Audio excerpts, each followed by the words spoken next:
Price Lord brothers and sisters. கர்த்தராகிய இயேசு கிறிஸ்துவின் மகா பரிசுத்த நாமத்தினால் உங்கள் எல்லோரையுமே வாழ்த்துகிறேன். இந்த வாரம் உலகம் முழுவதும் ஈஸ்டர் கொண்டாட போறாங்க. ஞாயிற்றுக்கிழமை இன்னைக்கு மாண்டி தர்ஸ்டே, பெரிய வியாழன் என்று ஒரு பண்டிகை ரோமன் கத்தோலிக்க சபையில கொண்டாடுவாங்க. நாளைக்கு புனித வெள்ளி என்று சொல்லி இயேசு கிறிஸ்து மரித்தார் என்று சொல்லி இயேசு கிறிஸ்துவனுடைய சிலுவை மரணத்தை பத்தி இவர்கள் எல்லோரும் பேசிக் கொண்டிருப்பார்கள்.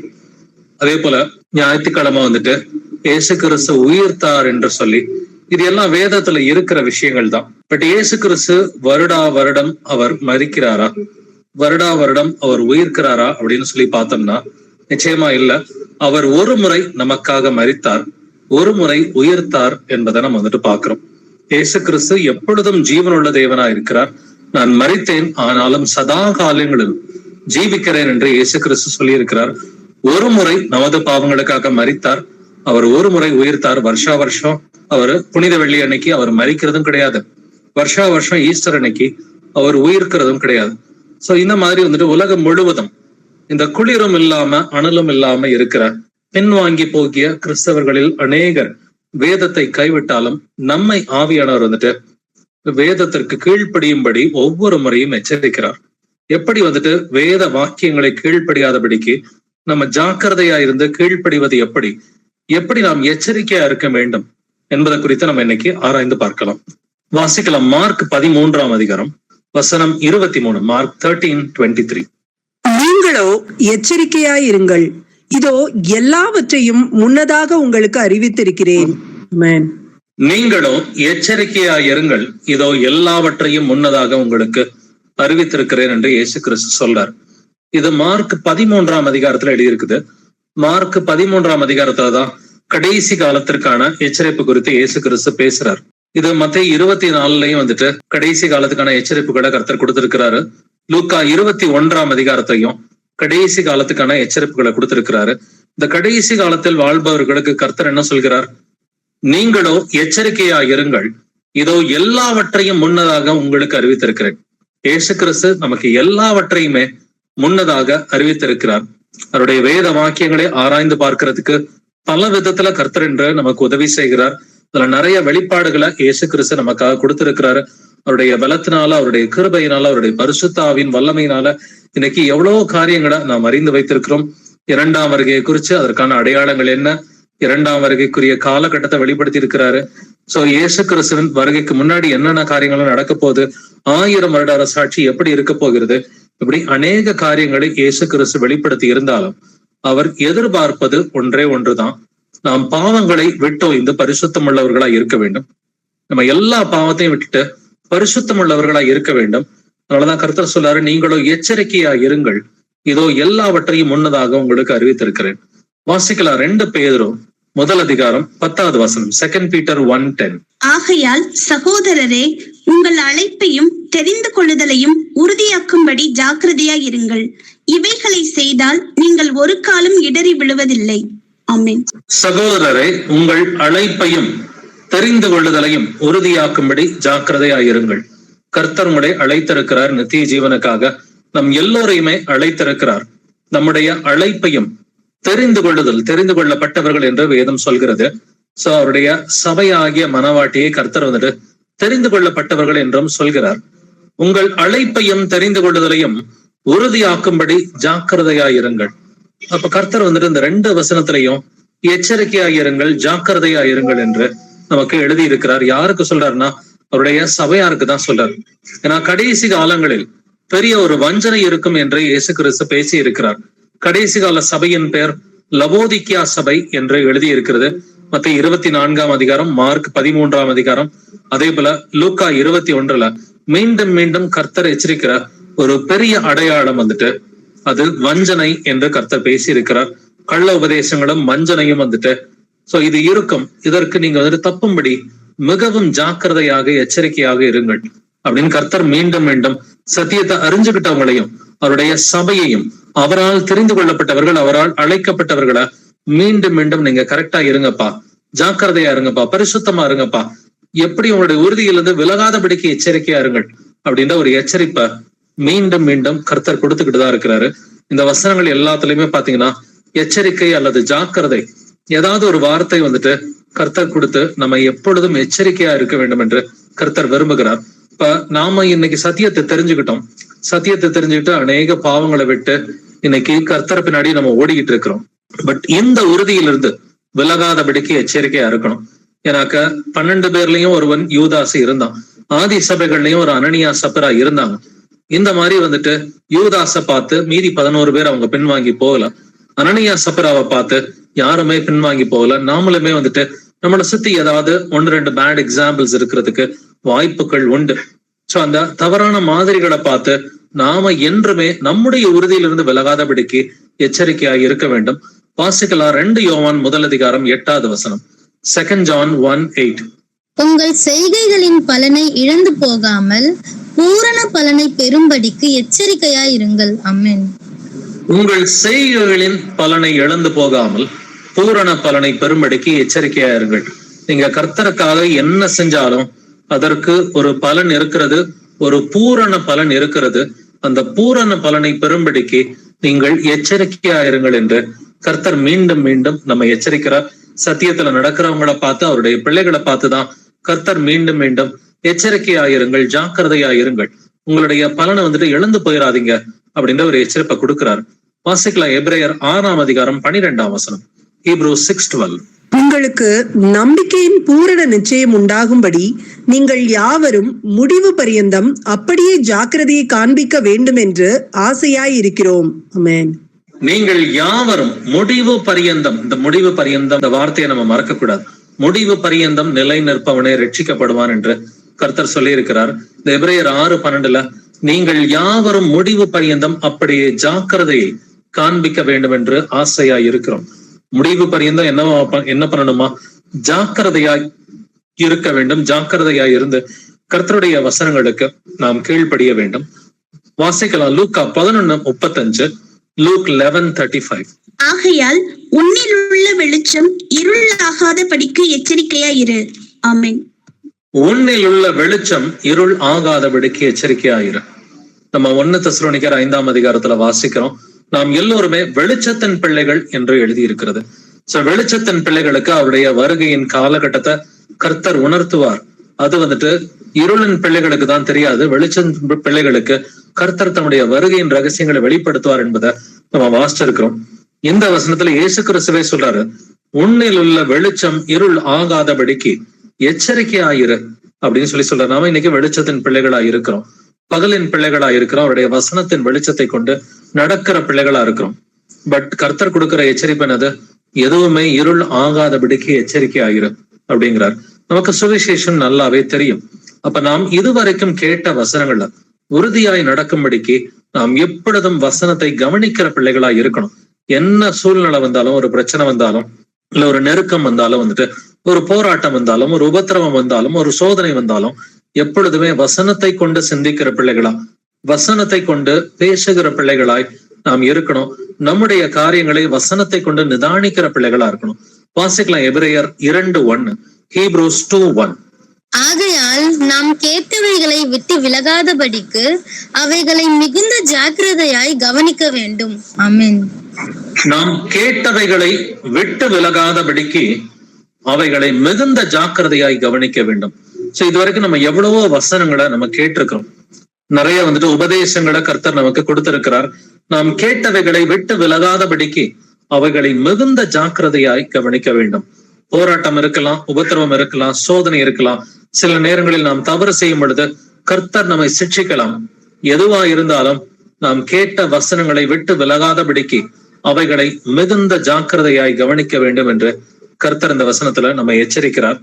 தொடர்ந்து எபிரேயர் 2:அதிகாரத்துல வசனங்கள் 2 முதல் 4 வரை வாசிப்போம். Hebrews chapter 2 verses 2-4.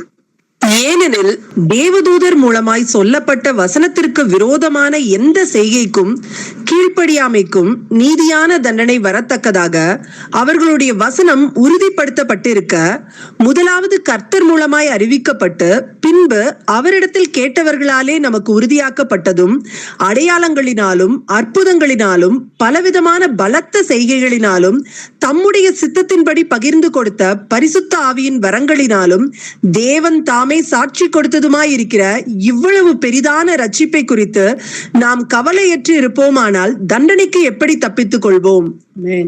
ஆமென். இன்னைக்கு இந்த 3 வசனங்களை தான் நாம் ஆராய்ந்து பார்க்க போகிறோம். எபிரேயர் சாப்டர் 2ல வசனங்கள் 2 முதல் 4 வசனங்களை வாசிக்க கேட்டோம். இந்த 3 வசனங்களை மட்டும்தான் இன்னைக்கு முழுக்கவுமே நாம் ஆராய்ந்து பார்க்க போகிறோம். தேவதூதர் மூலமாய் சொல்லப்பட்ட வசனத்திற்கு விரோதமான எந்த செய்கைக்கும் கீழ்ப்படியாமைக்கும் நீதியான தண்டனை வரத்தக்கதாக அவர்களுடைய வசனம் உறுதிப்பட்டிருக்கிறது அப்படின்றத பாக்குறோம். சோ இயேசு கிறிஸ்து நமக்கு கொடுத்த வசனம் இது உறுதிப்பட்ட வசனம் என்று எழுதியிருக்கிறது. அதே போல முதலாவது கர்த்தர் மூலமாய் அறிவிக்கப்பட்டு 3வது வசனம் இப்படிதான் தொடங்குது.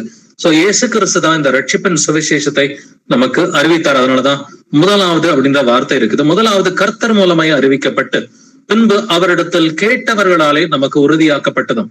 இந்த சுவிசேஷம் இயேசு கிறிஸ்துவால் அறிவிக்கப்பட்டு பின்பு அவரிடத்தில் கேட்டவர்கள் யாரு? அப்போஸ்தலர்களும் மற்ற சீஷர்களும். அப்போஸ்தலர்களும் மற்ற சீஷர்களும் நமக்கு இதை உறுதியா அறிவிச்சிருக்கிறாங்க.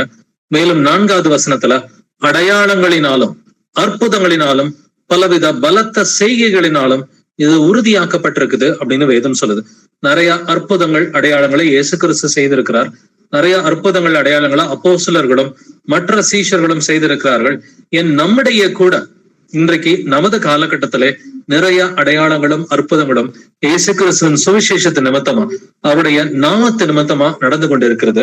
அடையாளங்களினாலும் அற்புதங்களினாலும் பலவித பலத்த செய்கைகளினாலும் தம்முடைய சித்தத்தின்படி பகிர்ந்து கொடுத்த பரிசுத்த ஆவியின் வரங்களினாலும் இவை எல்லாம் நடந்து கொண்டிருக்கிறது. பரிசுத்த ஆவியின் பலத்தினால வரங்களினால நிறைய அடையாளங்கள் அற்புதங்கள் நமக்கு முன்பாக நடந்து கொண்டிருக்கிறது. தேவன் தாமே சாட்சி கொடுத்ததுமாயிருக்கிற இவ்வளவு பெரிதான ரட்சிப்பு என்று எழுதியிருக்கிறது. இந்த ரட்சிப்புக்கு யாருங்க சாட்சி கொடுக்கிறா? தேவன் தாமே சாட்சி கொடுத்ததுமாயிருக்கிற இவ்வளவு பெரிதான ரட்சிப்பை குறித்து நாம் கவலையற்று இருப்போமானால் தண்டனைக்கு எப்படி தப்பித்துக் கொள்வோம்? அப்ப தேவன் தாமே சாட்சி கொடுத்ததா இருக்கிற அவருடைய ரட்சிப்பின் சுவிசேஷத்தை குறித்து யாராவது ஒருவர் கவலை இல்லாம இருந்தாங்கன்னாக்க தண்டனைக்கு தப்பிக்க முடியாது அப்படின்னு கர்த்தர் சொல்றாரு. அப்ப கர்த்தர் நமக்கு இந்த முதல் வசனத்துல எபிரேயர் 2:1 என்ன சொன்னாரு? நாம் கேட்டவைகளை விட்டு விலகாதபடிக்கு அவைகளை மிகுந்த ஜாக்கிரதையாய் கவனிக்க வேண்டும் அப்படின்னு சொல்றாரு. அப்ப சத்தியத்தை விட்டு விலகாதபடிக்கு ஜாக்கிரதையாய் இருக்க வேண்டும் என்று கர்த்தர் நம்மை எச்சரிக்கிறார். வசனங்களை அசட்டை செய்யக்கூடாது. ரீசெண்டா கூட ஒரு சகோதரன் எங்கள்கிட்ட திருச்சி சபையில அநேகர் முன்னாடியுமே சொன்னாரு, என்ன பிரதர் எப்ப பார்த்தாலும் வசனம் சொல்லி வசனத்தையே பேசிட்டு இருக்கிறீங்க அப்படின்னு வசனத்தையே அசட்டையாக ஒரு சகோதரன் பேசினார். ஆனா கர்த்தர் சொல்றாரு, வசனங்களை அசட்டை செய்வது இயேசு கிறிஸ்துவை அசட்டை செய்வதற்கு ஒப்பாக இருக்கிறது. வசனங்களை விட்டு விலகுவது சத்தியத்தை விட்டு விலகுவதற்கு சமமா இருக்கிறது. வசனத்தை விட்டு விலகுவது இயேசு கிறிஸ்துவை விட்டு விலகுவதற்கு சமமா இருக்கிறது. அதனாலதான் இந்த வசனங்களை விட்டு விலகாதபடிக்கு ஜாக்கிரதையா இருக்க வேண்டும் என்று எபிரேயர் 2:1 நமக்கு சொல்லிக் கொடுக்கிறது. வாசிக்கலாம். எபிரேயர் 4:11, Hebrews 4:11. ஆகையால் அந்த திருஷ்டாந்தத்தின்படி ஒருவனாகிலும் கீழ்ப்படியாமையினாலே விழுந்து போகாதபடிக்கு நாம் இந்த இளைப்பாறுதலில் பிரவேசிக்க ஜாக்கிரதையா இருக்க கடவோம். ஆமென். ஒருவனாகிலும் கீழ்ப்படியாமையினாலே விழுந்து போகாதபடிக்கு நாம் இந்த இளைப்பாறுதலில் பிரவேசிக்க ஜாக்கிரதையாய் இருக்க கடவோம். அப்ப யாருமே கீழ்ப்படியாமையில விழுந்துடக்கூடாதுன்னு சொல்லி கர்த்தர் விரும்புறார். சோ கர்த்தர் கொடுக்கிற இந்த இளைப்பாறுதல் அவருடைய 2ஆம் வருகையின் போது கர்த்தர் நமக்கு கொடுக்கிற இந்த நித்திய ஜீவன் 1000 வருட அரசாட்சி, இந்த இளைப்பாறுதலில் பிரவேசிக்க நாம் ஒவ்வொருவரும் ஜாக்கிரதையா இருக்க வேண்டும். ஏன் ஜாக்கிரதையா இரு, எச்சரிக்கையா இருன்னு கர்த்தர் சொல்றாருனாக்க, எங்கேயாவது யாராவது கீழ்ப்படியாதவங்க நம்மை சுற்றியே 1-2 பேர் இருக்கிறதுக்கு வாய்ப்பு இருக்கு.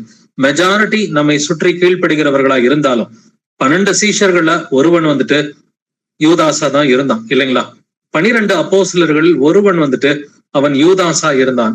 அதே போல ஆதி சபைகள்லயும் அனனியா சப்பரா என்கிற கீழ்ப்படியாத ஒரு கப்பல் இருக்கதான் செஞ்சாங்க. அப்படி இருக்கிறப்ப யாராவது ஒருத்தர் நம்மை சுற்றி கீழ்ப்படியாதவர்களா இருந்தாங்கன்னாக்க அவங்களோட சேர்ந்து நாமளும் இழுப்புண்டு போக கூடாது.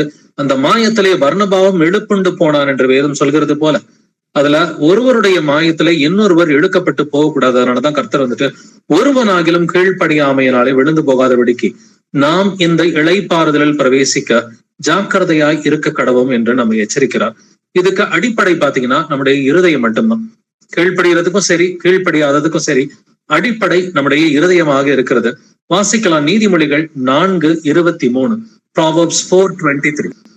எல்லா காவலோடும் உன் இருதயத்தை காத்துக்கொள், அதனிடத்தில் நின்று ஜீவ ஊற்று புறப்படும். ஆமென். எல்லா காவலோடும் உன் இருதயத்தை காத்துக்கொள், அதை நடத்த நின்று ஜீவ ஊற்று புறப்படும்னு சொல்றார். இப்ப இயேசு கிறிஸ்துவே சொல்லி இருக்கிறாரு, இருதயத்திலிருந்துதான் எல்லா பொல்லாத சிந்தனைகளும் வந்துட்டு, தவறான எண்ணங்களும், என் விபச்சாரங்களும் வந்துட்டு, பொருள் ஆசையும் எல்லாமே வந்துட்டு இருதயத்திலிருந்துதான் எழும்புகிறது என்று இயேசு கிறிஸ்துவே பேசி இருக்கிறார். அதனாலதான் எல்லா காவலோடும் உன் இருதயத்தை காத்துக்கொள், ஏன்னா அந்த இருதயத்திலிருந்துதான் ஜீவ ஊற்று புறப்படும் சொல்றார். அப்ப இருதயத்திலிருந்து ஜீவ ஊற்று புறப்படணும்னு சொன்னா முதலாவது இருதயத்தை காப்பாத்திக்கணும். ஜாக்கிரதையாக வந்துட்டு இருதயத்துல தப்பான எண்ணங்கள் எழும்பாதவாறு, உலக கவலைகளோ, ஐஸ்வர்யத்தின் மயக்கமோ, சிற்றின்பங்களோ இல்லாதபடிக்கு, பெருந்தண்டி இல்லாதபடிக்கு நாம் இந்த கடைசி நாட்களில் ஜாக்கிரதையா இருக்கணும். இயேசு கிறிஸ்து வந்துட்டு பலன் கொடுக்காத முள்ளுள்ள இடங்களில் விதைக்கப்பட்டவர்களை பத்தி அவர் இயேசு கிறிஸ்துவே பேசி இருக்கிறார். பேசும் பொழுது அவர் விழுந்து போறதுக்கு வந்துட்டு கடைசி நாட்கள்ல ஒரு 3-4 விஷயத்தை தான் பேசியிருக்கிறாரு. வாசிக்கலாம். மத்தேயு 13:22, Matthew 13:22. முள்ளுள்ள இடங்களில் விதைக்கப்பட்டவன் வசனத்தை கேட்கிறவனாயிருந்தும் உலக கவலையும் ஐஸ்வர்யத்தின் மயக்கமும் வசனத்தை நெருக்கி போடுகிறதுனால் அவனும் பலனற்று போவான். முள்ளுள்ள இடங்களில் விதைக்கப்பட்டவர்கள் இவங்க எப்படி இருப்பாங்க? கொஞ்ச நாள் வசனத்தை கேட்பாங்க, கொஞ்ச நாள்ல வந்துட்டு அந்த விதை முளைக்கிற மாதிரி தான் வந்துட்டு தெரியும். ஆனா சுத்தி முள்ளுகள் வந்துட்டு அதை நெருக்கி போடும் என்று கர்த்தர் பேசுகிறார். விதை என்பது தேவனுடைய வசனமா இருக்கிறவரு, விதைக்கிறவன் வசனத்தை விதைக்கிறான் என்பதை நம்ம வந்துட்டு வாசிக்கிறோம். அப்ப முள்ளுள்ள இடங்களில் விதைக்கப்பட்டவர்கள் கொஞ்ச நாள் பலன் கொடுக்கிறது போல தெரிஞ்சாலுமே சுத்தி முள்ளுகள் வளரும். இந்த முள்ளுகளுக்கு கர்த்தர் எதை ஒப்பிடுகிறார்? உலக கவலையும் ஐஸ்வர்யத்தின் மயக்கமும் வசனத்தை நெருக்கி போடுகிறதுனால, நல்லா கவனிச்சுக்கங்க, உலக கவலை வசனத்தை நெருக்கி போடும், ஐஸ்வர்யத்தின் மயக்கம் வசனத்தை நெருக்கி போடும், அதனால பலன் அற்று போவான் என்று கர்த்தர் சொல்லுகிறார். சோ ஒரு சிலர் கொஞ்ச நாள் வந்துட்டு 1 வருஷம், 2 வருஷம், 3 வருஷம் வசனத்தை பின்பற்றுவது போல தெரிஞ்சா கூட ஏன் பலனற்று போறாங்க? ஏன்னா இவங்க எல்லாம் முள்ளுள்ள இடங்களில் விதைக்கப்பட்டவர்களா இருக்கிறார்கள். இந்த அடிப்படையில கர்த்தர் நீங்க மத்தேயுலயும் வந்துட்டு இந்த வசனத்தை, மத்தேயு, மார்க்கு, லூக்கா, இந்த 3 சுவிசேஷத்திலுமே இந்த வசனங்களை மட்டும் நீங்க ஆராய்ந்து பார்த்தீங்கன்னா, மார்க்ல வந்துட்டு 4ஆம் அதிகாரத்திலையும் லூக்காவில 8ஆம் அதிகாரத்திலும் எழுதியிருக்குது. இந்த ஒரு வசனத்தை மட்டும் வாசிச்சு பாத்தீங்கன்னா, பின்வாங்கி போறவங்க எதனால பின்வாங்கி போறாங்க? 1, உலக கவலை, 2வது ஐஸ்வர்யத்தின் மயக்கம், 3வது சிற்றின்பங்கள் என்று கர்த்தர் பேசுகிறார், 4வது காரியம் வந்துட்டு பலவித இச்சைகள், பெருந்தண்டி என்று கர்த்தர் பேசுகிறார். அப்ப உலக கவலை, ஐஸ்வர்யத்தின் மயக்கம், பலவித இச்சைகள், சிற்றின்பங்கள், பெருந்தண்டி, இதனால பாரமடையாதபடிக்கு எச்சரிக்கையாயிருங்கள் என்று கர்த்தர் வந்துட்டு நம்ம எப்பொழுதும் எச்சரித்திருக்கிறார். அப்படின்னாக்கா பலன் கொடுக்கிறவங்க கூட பலன் கொடுக்காம பின்வாங்கி போகிற இந்த காரியத்துல நாம் ஜாக்கிரதையா இருக்க வேண்டும். உலக கவலை இருந்தாக்க அது வசனத்தை நெருக்கி போடும். ஐஸ்வர்யத்தின் மயக்கம் இருந்தா அதுவும் வசனத்தை நெருக்கி போடும். பலவித இச்சைகள், சிற்றின்பங்கள் இருந்தா அவைகளும் வசனத்தை நெருக்கி போடும். அதே போல பெருந்தண்டி இருந்தாலும் அதுவும் இந்த வசனத்தை நெருக்கி போடும். அதனால வந்துட்டு அநேகர் பலன் கொடுக்காமல் போகிறார்கள். அதனாலதான் நம்ம கரெக்டா தான் இருக்கிறோமா அப்படின்னு எப்பொழுதும் ஒரு ரியாலிட்டி செக் பண்றது வந்துட்டு ரொம்ப ரொம்ப நல்ல விஷயம். நம்மை நாமே நிதானித்து அறிந்தால் நியாயம் தீர்க்கப்படும் என்று எழுதியிருக்கிறது. வாசிக்கலாம். 1 கொரிந்தியர் 10:12, 1 Corinthians 10:12. இப்படி இருக்க தன்னை நிற்கிறவன் என்று எண்ணுகிறவன் விழாதபடிக்கு எச்சரிக்கையாய் இருக்க கடவன். ஆமென். தன்னை நிற்கிறவன் என்று எண்ணுகிறவன் விழாதபடிக்கு எச்சரிக்கையா இருக்க கடவன். ஏன்னா 16, 17 வசனங்கள்ல கர்த்தருடைய பந்தியை பத்தி எழுதியிருக்கு 1 கொரிந்தியர்ல 10ஆம் அதிகாரத்துல. அதே போல 1 கொரிந்தியர் 11ஆம் அதிகாரத்திலையும் கர்த்தருடைய பந்தியை வந்துட்டு எப்படி அனுசரிக்கணும்னு சொல்லி எழுதியிருக்கு. அதே போல நாம் வாரம் வாரம் சபை கூடுதல் செய்கிற பிள்ளைகளா இருக்கிறோம். வாரம் வாரம் கர்த்தருடைய பந்தியை அனுசரிக்கிற பிள்ளைகளா இருக்கிறோம். அதனாலதான் தன்னை நிற்கிறவன் என்று எண்ணுகிறவன் விழாதபடிக்கு எச்சரிக்கையா இருக்க கடவன் என்று ஆவியானவர் நம்மை எச்சரிக்கிறார். அவர் வெளிப்படுத்தின விசேஷத்திலையும் 7 சபைகள்கிட்ட பேசும் பொழுது 5 சபைகளை பார்த்து மனம் திரும்புன்னு சொல்லி சொல்றார். இந்த 7 சபைகள்ல 5 சபைகளை வந்துட்டு பார்த்து அவர் மனம் திரும்புன்னு சொல்றாரு. சோ இந்த 7 சபைகளை குறித்த காரியங்களை வந்துட்டு நம்ம அடுத்த மாசம் இங்க திருச்சியில இருக்கிற கூடுகையில இந்த 7 சபைகளை குறித்த ரகசியங்களை நாம் ஆராய்ந்து பார்க்க போகிறோம். சோ அதுல முதலாவது சபையா இருக்கிறது இந்த எபேசு சபையா இருக்கிறது. இந்த எபேசு சபையை பார்த்து இயேசு கிறிஸ்து என்ன சொல்றாரு அப்படின்றத நம்ம வந்துட்டு ஆராய்ந்து பார்க்கலாம். வெளிப்படுத்தின விசேஷம் 2ஆம் அதிகாரம் 4ஆம் வசனம், ரெவலேஷன் 2:4. ஆனாலும் நீ ஆதியில் கொண்டிருந்த அன்பை விட்டாய் என்று உன் பேரில் எனக்கு குறை உண்டு. ஆமென். நீ ஆதியில் கொண்டிருந்த அன்பை விட்டாய் என்று உன் பேரில் எனக்கு குறை உண்டு. இயேசு கிறிஸ்து குறைப்பட்டுக்கிறார். யாரு மேல? ஒரு சபை மேலே இயேசு கிறிஸ்து குறைப்பட்டு கொள்ளுகிறார் அப்படின்றத பாக்குறோம். என்ன குறை அது? நீ ஆதியில் கொண்டிருந்த அன்பை விட்டாய் அப்படின்னு கர்த்தர் சொல்றாரு. அப்ப ஆதியில் இருந்த அன்பை வந்துட்டு விட்டுட்டோம் அப்படின்னு சொன்னாக்க அது முள்ளுள்ள இடங்களில் விதைக்கப்பட்டவர்களா இருக்கிறார்கள். அப்ப இது வந்துட்டு வளரும், கொஞ்சம் பலன் கொடுக்கிற மாதிரி தெரியும். ஆனா உலக கவலை, ஐஸ்வர்யத்தின் மயக்கம், பலவித சிற்றின்பங்கள், இச்சைகள், இல்ல வந்துட்டு பெருந்தண்டி, இவைகள் உட்பிரவேசித்து அது வசனத்தை நெருக்கி போடுகிறதா நம்ம வந்துட்டு பாக்குறோம். அப்ப ஆதியில் கொண்டிருந்த அன்பை கைவிட்ட எபேசு சபையை போல நாம மாறிடக்கூடாது. வாசிக்கலாம் ஏசாயா 55 வசனம் 6, ஐசையா 55 verse 6. கர்த்தரை கண்டடையத்தக்க சமயத்தில் அவரை தேடுங்கள், அவர் சமீபமாயிருக்கையில் அவரை நோக்கி கூப்பிடுங்கள். ஆமென். கர்த்தரை கண்டடையத்தக்க சமயத்தில் அவரை தேடுங்கள், அவர் சமீபமாய் இருக்கையில் அவரை நோக்கி கூப்பிடுங்கள். ஏன்னா சில நேரம் கர்த்தர்ட்ட வந்துட்டு பேசினாலும் கர்த்தர் பதில் கொடுக்க மாட்டார். எப்பனாக்க ஒரு இருதய கடினத்தோட ஒரு சிலர் இருக்கும் பொழுது பாத்தீங்கன்னா அவங்க கர்த்தரை கூப்பிட்டாலும் கர்த்தர் பதில் கொடுக்க மாட்டாரு. வேதத்துல சவுல் ராஜாவுக்குரிய எக்ஸாம்பிள நம்ம பாக்குறோம். சவுல் ராஜா கிட்ட கர்த்தர் ரொம்ப கிருபையா இருந்தார், இரக்கமா இருந்தார், அவன்கிட்ட பரிசுத்த ஆவியானவர் செயல்பட்டார் அப்படின்றத பாக்குறோம். ஆனா ஒரு காலகட்டத்துல தாவீதின் மேல பொறாமை வந்தது. தாவீதின் மேல பொறாமை வந்து தாவீதை கொலை செய்யணும் அப்படின்ற எண்ணத்தோடு பலமுறை பல வருஷங்களா வந்துட்டு தாவீதை கொலை செய்வதற்கு சவுல் ராஜா முற்பட்டான். ஒரு காலகட்டத்துல வந்துட்டு அவன் மனம் திரும்பாத பார்த்த ஆவியானவர் அவன் மேல் துக்கம் அடைந்து அவனை விட்டு நீங்கினார் என்பதை வாசிக்கிறோம். 1 சாமுவேல் 16:14, 1 சாமுவேல் 16:14 வந்துட்டு கர்த்தருடைய ஆவியானவர் சவுலை விட்டு நீங்கினார் என்பதை வாசிக்கிறோம். அதே போல கர்த்தரிடமிருந்து அனுப்பப்பெற்ற ஒரு பொல்லாத ஆவி சவுலை கலங்கடித்துக் கொண்டிருந்தது. அப்ப கர்த்தரே அவனை விட்டு நீங்கிட்டு கர்த்தரே ஒரு அசுத்த ஆவிய அவனுக்குள்ளார வந்துட்டு அனுப்புறாரு.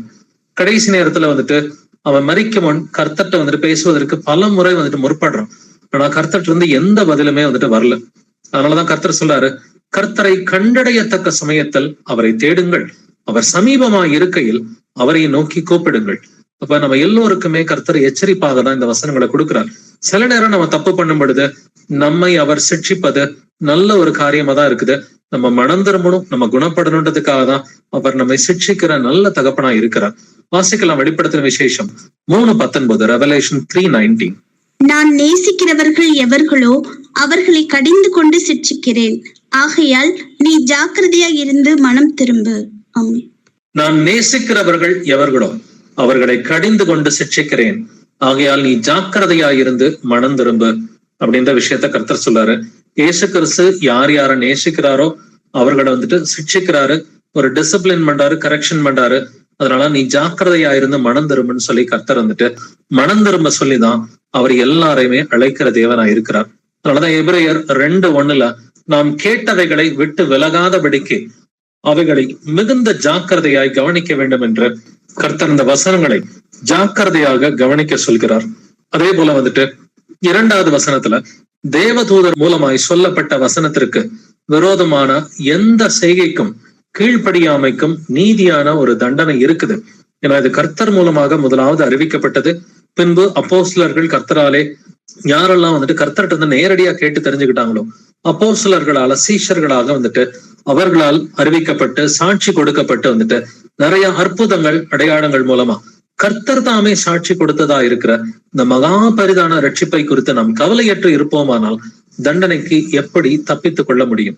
இந்த தண்டனை அப்படிங்கிற வார்த்தையை வந்துட்டு நம்ம 2வது வசனத்திலையும் பாக்குறோம், 4வது வசனத்திலையும் பாக்குறோம். நீங்க ஜாக்கிரதையா இருங்கப்பா அப்படின்னு கர்த்தர் சொல்றார். பட் நாம் கேட்டவைகளை விட்டு விலகாதபடிக்கு, கேட்டவைகள் என்ன கேட்டவைகள் அப்படின்னாக்க கர்த்தர் வந்துட்டு இந்த கேட்டவைகள் அப்படின்ற வார்த்தையை வந்துட்டு பைபிள்ல ரொம்ப ஸ்பெஷலா தான் பயன்படுத்துறாரு. வாசிக்கலாம் உபாகமம் 6:4, டியூட்ரானமி 6:4. இஸ்ரவேலே கேள், நம்முடைய தேவனாகிய கர்த்தர் ஒருவரே கர்த்தர். ஆமென். இஸ்ரவேலே கேள். நமக்கு இந்த கட்டளை நல்லாவே தெரியும். நம்முடைய தேவனாகிய கர்த்தர் ஒருவரே கர்த்தர். இந்த டைரக்டா அவர் சொல்லிட்டு போயிருக்கலாம், நம்முடைய தேவனாகிய கர்த்தர் ஒருவரே கர்த்தர்னு அவர் டைரக்டா சொல்லாம இஸ்ரவேலே கேள் அப்படிங்கிறார். காதுள்ளவன் கேட்க கடவன் அப்படிங்கிறத நம்ம வெளிப்படுத்தின விசேஷத்துல வந்துட்டு நம்ம ஒவ்வொரு சபைக்கும் வாசிக்கிறோம் இல்லைங்களா? காதுள்ளவன் கேட்க கடவன், இஸ்ரவேலே கேள். அது என்னது கேட்கறதுன்னு சொன்னாக்க இருதயத்தில் இருத்தி கீழ்ப்படி அப்படிங்கிறார். வெறுமனே காதல கேட்க சொல்லி கர்த்தர் வந்து சொல்லல. இங்க கேட்பது அப்படின்னு சொன்னாக்க காதல கேட்கறதோட நிப்பாட்டிக்காத, நீ உன்னுடைய கிரியையில காண்பி அப்படிங்கிறதுக்காக தான் இஸ்ரவேலை கேள். கர்த்தர் ஒருவர் என்பதை நீ உன்னுடைய கீழ்ப்படுதலில் ஒவ்வொரு முறையும் காண்பிக்க வேண்டும் என்று கர்த்தர் விரும்பி சொல்கிறார். வாசிக்கலாம் யாக்கோபு 1:22, ஜேம்ஸ் 1:22. அல்லாமலும் நீங்கள் உங்களை வஞ்சியாதபடிக்கு திருவசனத்தை கேட்கிறவர்களாய் மாத்திரமல்ல, அதன்படி செய்கிறவர்களாயும் இருங்கள். ஆமென். திருவசனத்தை கேட்கிறவர்களாய் மாத்திரம் அல்ல, அதன்படி செய்கிறவர்களாயும் இருங்கள். இஸ்ரவேலை கேள் அப்படின்னா சொல்லி கர்த்தர் சொல்லியிருக்கிறார். பழைய ஏற்பாட்டுல கேள் அப்படின்ற வார்த்தை வந்துட்டு நல்லா கேட்டு உணர்ந்துக்கோ அப்படின்னு சொல்லி சொல்றார். புதிய ஏற்பாட்டுல வெளிப்படுத்தின விசேஷத்துல காதுள்ளவன் கேட்க கடவன். ஆவியானவர் சபைகளுக்கு சொல்வதை காதுள்ளவன் கேட்க கடவன். அப்ப கேட்கறதுனா என்ன அர்த்தம்? திருவசனத்தை கேட்கிறவர்களாய் மாத்திரம் அல்ல, அதன்படி செய்கிறவர்களாயும் இருங்கள். அப்ப கேட்கிறோம் அப்படின்னு சொன்னாக்க அதன்படி நடந்துக்கோ, அதன்படி கீழ்ப்படி அப்படின்னு கர்த்தர் வந்துட்டு எதிர்பார்க்கிறார். அப்ப எபிரேயர் 2:1 வந்துட்டு வாசிச்சோம், நாம் கேட்டவைகளை விட்டு விலகாதபடிக்கு. நம்ம காதல கேட்டதோட விட்டு விலகாதபடிக்கு அவைகளை மிகுந்த ஜாக்கிரதையாய் கவனிக்க வேண்டும். அப்ப கேட்டா மட்டும் பத்தாது, ஜாக்கிரதையா கவனி அப்படிங்கிறார். ஜாக்கிரதையா கவனிச்சுக்கிட்டு ஜாக்கிரதையா அந்த வசனத்தை இருதயத்துல உணர்ந்துகிட்டு நீ கீழ்ப்படி அப்படின்றதான் யாக்கோபு 1:22 திருவசனத்தை கேட்கிறவர்களாய் மாத்திரமல்ல, அதன்படி செய்கிறவர்களாயும் இருங்கள் என்று கர்த்தர் நம்மை எச்சரிக்கிறார்.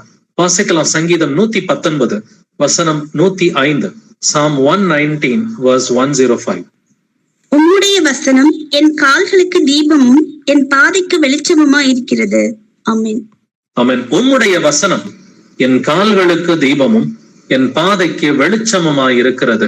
அப்ப கர்த்தருடைய வசனம் எப்பொழுதும் நம் கால்களுக்கு தீபமாய் இருக்கிறது, நம் பாதைக்கு அது வெளிச்சமாய் இருக்கிறது அப்படிங்கிறத பாக்குறோம். இந்த வெளிச்சத்துல நடக்கிறவங்களதான் வெளிச்சத்தின் பிள்ளைகள் என்று கர்த்தர் வந்துட்டு 1 தெசலோனிக்கர் 5:அதிகாரத்தில் பேசுகிறார். இந்த வெளிச்சத்தின் பிள்ளைகளுக்கு ஸ்பெஷலான ரெவலேஷன் கர்த்தர் எப்பொழுதும் கொடுக்கிறவராய் இருக்கிறார்.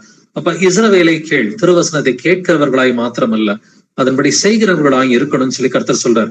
வாசிக்கலாம் வெளிப்படுத்தின விசேஷம் 3:22, 22 Revelation 3:22. ஆவியானவர் சபைகளுக்கு சொல்லுகிறதை காதுள்ளவன் கேட்க கடவன் என்றெழுது என்றார். ஆவியானவர் சபைகளுக்கு சொல்லுகிறதை காதுள்ளவன் கேட்க கடவன். இந்த கடைசி கால சபை லவோதிக்கேயா சபை கிட்ட கர்த்தர் பேசுற கடைசியான வார்த்தை இதுதான். ஆவியானவர் சபைகளுக்கு சொல்லுகிறதை காதுள்ளவன் கேட்க கடவன். அப்ப காதுள்ளவன் கேட்க கடவன். இஸ்ரவேலை கேள், திருவசனத்தை கேட்கிறவர்களாய் மாத்திரமல்ல, அதன்படி செய்கிறவர்களாய் இருக்கணும். ஏன்னா அந்த திருவசனம் நம் கால்களுக்கு தீபமும் நம் பாதைக்கு வெளிச்சமுமாய் இருக்கிறது. அப்ப கேட்கிறது அப்படின்னு சொன்னா காதுல வசனத்தை நம்மளால கேட்க முடியும். வாசிக்கலாம் ரோமர் 10:17, Romans 10:17. ஆதலால் விசுவாசம் கேள்வியினாலே வரும், கேள்வி தேவனுடைய வசனத்தினாலே வரும். ஆமென். விசுவாசம் கேள்வியினாலே வரும், கேள்வி தேவனுடைய வசனத்தினாலே வரும். இங்க கேள்வின்னு சொன்னாக்க ஹியரிங் அப்படின்னு சொல்லி அர்த்தம். நம்முடைய கேள்வி ஞானத்தை பத்தி, அந்த ஹியர் பண்றதை பத்தி தான் வந்துட்டு பேசுறாரு. அப்ப விசுவாசம் கேள்வியினாலே வரும்னா கேள்வி கேட்கறது கிடையாது, it is simply hearing the word of God. அப்ப விசுவாசம் கேள்வியினாலே வரும், கேள்வி தேவனுடைய வசனத்தினாலே வரும். காதல கேட்கறது தேவனுடைய வசனத்தை தான் காதல கேட்கிறோம். அதனாலதான் ஆவியானவர் சபைகளுக்கு சொல்லுகிறதை காதுள்ளவன் கேட்க கடவன். இஸ்ரவேலை கேள் என்று கர்த்தர் சொல்றாரு. திருவசனத்தை கேட்பவர்களாய் மாத்திரமல்ல, அதன்படி செய்கிறவர்களா நடக்கிறவர்களா இருக்கணும். இப்ப காதுள்ளவன் கேட்க கடவன் அப்படின்னு சொன்னாக்க நீ இதன்படி நடந்துக்கோ அப்படின்னு கர்த்தர் நம்மை எச்சரிக்கிறார். அந்த விசுவாசம் வந்துட்டு காதுல வசனத்தை கேட்டாதான் வரும். அந்த காதுல வசனத்தை கேட்கிற அந்த கேள்வி ஞானம் என்பது தேவனுடைய வசனத்தினாலே வருகிறது. நமக்கு தியத்ரா சபை அப்படிங்கிற ஒரு சபை வெளிப்படுத்தின விசேஷத்துல இருக்கிறத பாக்குறோம். இந்த தியத்ரா சபையில ஒரு முக்கியமான நபர் வந்துட்டு முதலில் வந்துட்டு சுவிசேஷத்தை ஏத்துக்கிறாங்க. அதை குறித்து வாசிக்கலாம். அப்போஸ்தலர் 16:14 Acts of the Apostles 16:14. அப்பொழுது தியத்தீரா ஊராளும் இரத்தாம்பரம் விற்கிறவளும் தேவனை வணங்குகிறவளும் ஆகிய லீதியாள் என்னும் பேருள்ள ஒரு ஸ்திரீ கேட்டுக்கொண்டிருந்தாள். பவுல் சொல்லியவைகளை கவனிக்கும்படி கர்த்தர் அவள் இருதயத்தை திறந்தருளினார். ஆமென். லீதியாள் அவ வந்துட்டு எந்த ஊரை சார்ந்தவள்? தியத்திரா ஊராளும் ரத்தாம்பரம் விற்கிறவளும் அப்படின்னு சொல்லி லீதியாளை பத்தி கர்த்தர் ஒரு இன்ட்ரோடக்ஷன் கொடுத்திருக்கிறார். அவங்க எந்த ஊரை சார்ந்தவங்க? ஒரிஜினலா வந்துட்டு லீதியாள் என்னும் பேருள்ள ஒரு ஸ்திரீ வந்துட்டு தியத்திரா ஊரை சார்ந்தவர்கள், ரத்தாம்பரம் விற்கிறவங்க அப்படின்னு சொல்லி அவங்கள பத்தி கர்த்தர் பேசி இருக்கிறார். பவுல் சொல்லியவைகளை கவனிக்கும்படி கர்த்தர் அவள் இருதயத்தை திறந்தருளினார். அப்ப இருதயத்தை நாம வந்துட்டு திறந்தா மட்டும்தான் தேவனுடைய வார்த்தை இருதயத்துக்குள்ள போய் கிரியை செய்ய முடியும். அப்ப கர்த்தர் இருதயத்தை திறக்கிறதுக்கு கிருபையை கொடுக்கிறாரு. பட் லீதியாலும் அதுக்கு கோஆபரேட் பண்ணியிருக்கிறாங்க இல்லைங்களா? அப்ப விசுவாசம் கேள்வியினாலே வரும், கேள்வி தேவனுடைய வசனத்தினாலே வரும். இப்ப வசனங்களுக்கு நாம் இருதயங்களை திறக்க வேண்டும். வசனங்களுக்கு இருதயத்தை திறந்தா மட்டும்தான் வந்துட்டு நாம் பலன் கொடுக்கிறவர்களா மாற முடியும். எப்பொழுதும் நம்ம ஜாக்கிரதையா இருந்து முடிவு பரியந்தம் நிலை நிற்கிறவர்களா இருக்கணும். நம்மளை சுத்தி என்ன நடந்தாலும் பரவாயில்ல, நம்மளை சுத்தி வந்துட்டு யாரு கீழ்ப்படுகிறாங்களோ யாரு கீழ்ப்படியலையோ நாம கீழ்ப்படியணும் அப்படின்ற முடிவு எடுத்துட்டாக்க கர்த்தர் உங்களுடனே கூட பேசுகிறவரா இருக்கிறார். அவர் யாரு கூட பேசினால? சாமுவேல் அப்படிங்கிற ஒரு சின்ன பையனோட பேசினார். எத்தனை முறை பேசி சாமுவேலுக்கு புரியல? 3 தடவை சாமுவேலை கூப்பிட்டாரு, 3 முறையும் சாமுவேலுக்கு புரியலங்க. ஆனா 4வது முறையும் கர்த்தர் ட்ரை பண்றாரு. அப்ப நம்முடனே பேசுவதற்கு கர்த்தர் எப்பொழுதும் ட்ரை பண்ணிட்டு இருக்கிறாரு. பட் கர்த்தர் நம்ம கிட்ட பேசுறது நமக்கு புரியுதா? வாசிக்கலாமே 1 சாமுவேல் 3:10, 1 சாமுவேல் 3:10. அப்பொழுது கர்த்தர் வந்து நின்று முன்போல சாமுவேலே சாமுவேலே என்று கூப்பிட்டார். அதற்கு சாமுவேல் சொல்லும், அடியேன் கேட்கிறேன் என்றான். ஆமென். கர்த்தர் வந்துட்டு 4வது முறையா கூப்பிட்டப்பதாங்க சாமுவேலுக்கு புரிஞ்சுது. முதல் தடவை கர்த்தர் கூப்பிட்டப்ப ஏலி கிட்ட போய் நீங்க என்ன கூப்பிட்டீங்களா அப்படின்னு சொல்லி கேட்கிறான். ஏலி வந்துட்டு நான் கூப்பிடல, போய் படுத்துக்கோ அப்படின்னு சொல்லி சொல்றாரு. 2வது முறையும் கர்த்தர் சாமுவேலே சாமுவேலன்னு கூப்பிடுறாரு. அப்பையும் சாமுவேலுக்கு புரியல. திரும்பவும் ஏலி கிட்ட போய் இதே மாதிரி கேட்கிறான். ஏலி நான் கூப்பிடல, படுத்துக்கோ அப்படிங்கிறாரு. 3வது முறையும் கர்த்தர் சாமுவேலே சாமுவேலன்னு கூப்பிட்டப்ப அப்பையும் சாமுவேலுக்கு புரியல. ஏலி கிட்ட போய் கேட்கும் பொழுது அப்பதான் ஏலிக்கு உணர்வு வருது, கூப்பிடுறது கர்த்தர் தான் அப்படின்னு. ஏலி புரிஞ்சுக்கிட்டதே 3வது முறையில தான் வந்துட்டு ஏலி புரிஞ்சுக்கிறாரு. புரிஞ்சுக்கிட்டு கர்த்தர் தான் உன்னை கூப்பிடுறாரு, நீ போய் படுத்துக்கோ. அடுத்த முறை கர்த்தர் உன்னை கூப்பிட்டாக்க ஆண்டவரே சொல்லும், ஆண்டவரே அடியேன் கேட்கிறேன்னு சொல்லி நீ கேளுன்னு சொல்லி கொடுக்குறாரு. சோ விதமா வந்துட்டு கர்த்தருடைய வார்த்தையை வந்துட்டு எப்படி புரிஞ்சுக்கணும் அப்படின்னு ஏலி வந்துட்டு சாமுவேல் தீர்க்கதரிசிக்கு சிறு பையனா இருக்கிறப்ப சொல்லி கொடுக்குறாரு. 4வது முறையும் கர்த்தர் எவ்வளவு பிரியமா கூப்பிட்டாரு. சாமுவேலே சாமுவேலே என்று கர்த்தர் கூப்பிட்டார். அதற்கு சாமுவேல் சொல்லும், அடியேன் கேட்கிறேன். அன்னைக்கு சிறுவனாகிய சாமுவேல்கிட்ட வந்துட்டு அந்த நாட்டுல என்னென்னலாம் நடக்க போகுதுன்னு சொல்லி கர்த்தர் பெரிய ரகசியங்களை அவர் பேசுகிறார். வயதான ஏலி கிட்ட கர்த்தர் பேசாம சிறு பிள்ளையா இருக்கிற சாமுவேல்கிட்ட தான் கர்த்தர் பேசுறார். அவனுக்கு ஒரு 10 வயசோ 12 வயசோ அந்த சமயத்துல இருந்திருக்கிறதுக்கு வாய்ப்பு இருக்குது. பட் இப்படி எல்லாருக்கிட்டயுமே கர்த்தர் சிறு பிள்ளைகள்கிட்ட கூட பேசுறாரு. இப்ப நம்ம கிட்ட பேசுறது நமக்கு புரியுதா? இல்ல சாமுவேல் வந்துட்டு முதல் 3 முறை அறியாதவனா இருந்தது போல கர்த்தர் நம்ம கிட்ட பேசுறத அறியாதவர்களா இருக்கிறோம். அறியாதவர்களா 3 முறை இருந்தாலும் தப்பு இல்ல. கடைசியா சாமுவேல் புரிஞ்சுக்கிட்டான், கூப்பிடுறது கர்த்தர் தான் அப்படின்னு புரிஞ்சுக்கிட்டு சொல்லும், ஆண்டவரே அடியேன் கேட்கிறேன் அப்படின்னு சாமுவேல் கேட்டது போல நாமும் வந்துட்டு லீதியால போல இருதயத்தை திறந்தவர்களா சொல்லும், ஆண்டவரே நீங்க என்னோட பேசும் ஆவியானவரே அப்படின்னு சொல்லி வேத வாக்கியங்களை நன்கு கவனிக்கிற பிள்ளைகளா இருந்தா லீதியால் பலன் கொடுத்தது போல நீங்கள் எல்லோருமே பலன் கொடுக்கிறவர்களா இருப்பீர்கள். பட் நம்ம மீண்டுமா இந்த எபிரேயர் 2ஆம் அதிகாரத்துல 1 வசனத்திலிருந்து 4வது வசனத்துக்கு வருவோம்.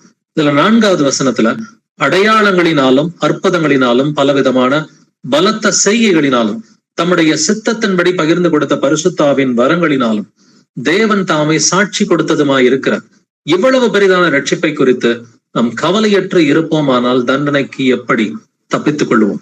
சோ ஜட்ஜ்மெண்ட், நியாய தீர்ப்பு நாள் என்று ஒன்று இருக்கிறது. இந்த நியாய தீர்ப்பு நாள்ல பாவம் செய்த யாருமே தப்பிக்க முடியாது.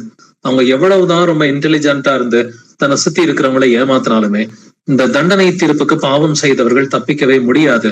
அதனாலதான் கர்த்தர் இந்த தண்டனைகளை பத்தி ஆதியிலிருந்தே பேசி இருக்கிறார். வாசிக்கலாம்.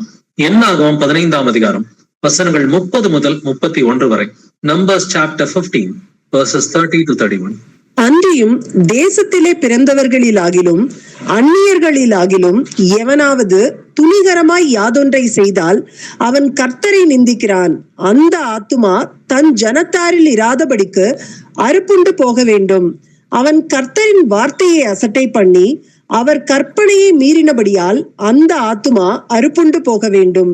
அவன் அக்கிரமம் அவன் மேல் இருக்கும் என்று சொல் என்றார். ஆமென். துணிகரமாய் யாதொன்றை செய்தால், துணிகரம்னா என்னங்க அர்த்தம்?